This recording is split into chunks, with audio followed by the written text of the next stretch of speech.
हरे कृष्णा। आज हम अक्षय तृतीया की विशेषताओं के बारे में चर्चा करेंगे। अक्षय अर्थात जिसका कभी भी क्षय ना हो, और तृतीया यानी तिथि के अनुसार तीसरा दिन। वैशाख मास के शुक्ल पक्ष की तृतीया तिथि यानी अक्षय तृतीया।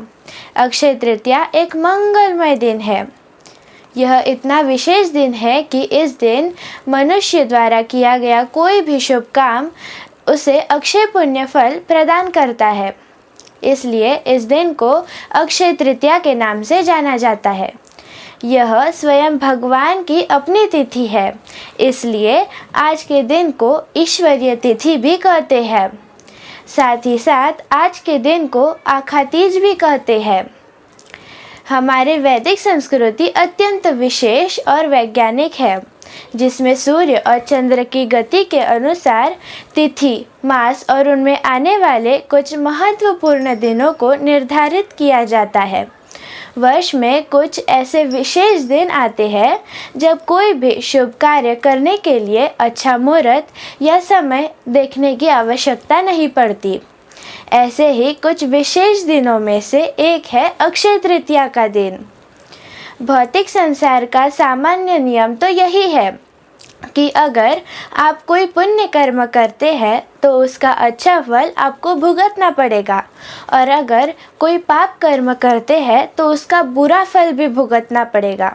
हमारे जीवन में आने वाले सुख और दुख अंततः हमारे ही पूर्व जन्म के पाप और पुण्य कर्म के परिणाम स्वरूप हमें मिलते हैं, और एक बार जब हमें उन पुण्य कर्म का अच्छा फल मिल जाता है तो उसके बाद वह समाप्त हो जाते हैं और फिर से आपको कोई दूसरा पुण्य कर्म करना होगा।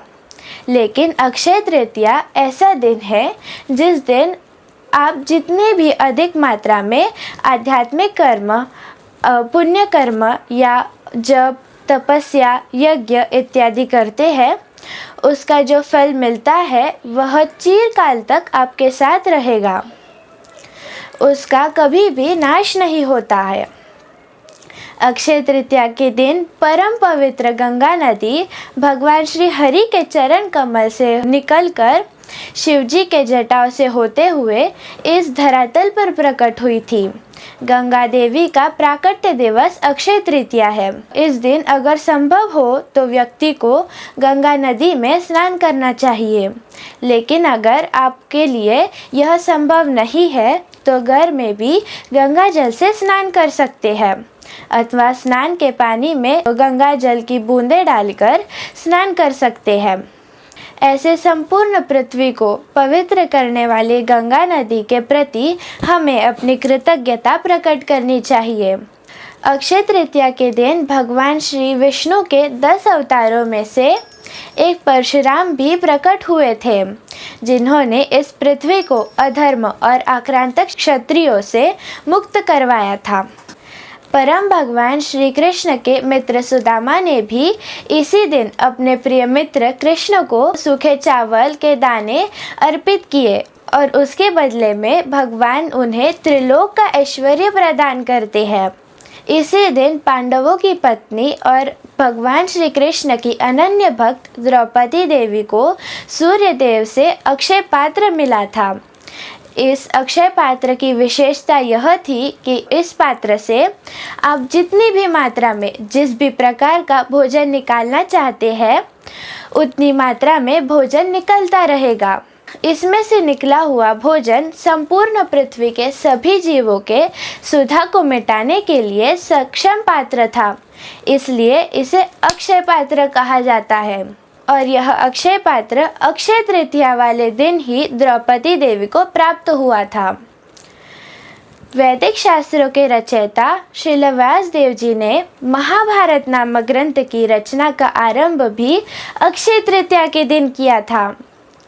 देवताओं के कोषाध्यक्ष कुबेर जी को अपना यह पद और संपत्ति स्वयं लक्ष्मी देवी द्वारा अक्षय तृतीया वाले दिन ही प्राप्त था। माता अन्नपूर्णा का आविर्भाव दिवस भी अक्षय तृतीया वाले दिन हुआ था। जगन्नाथपुरी में हमारे प्यारे जगन्नाथ, बलदेव और सुभद्रा जी के रथ यात्रा की तैयारी और उनके रथ बनाने की शुरुआत भी अक्षय तृतीया के दिन से होती है। इस दिन उनके रथ में पहली कील लगाई जाती है। वृंदावन में बांके बिहारी मंदिर में भगवान श्री कृष्ण के चरणों के दर्शन भी वर्ष में सिर्फ एक ही बार यानी अक्षय तृतीया के दिन होते हैं।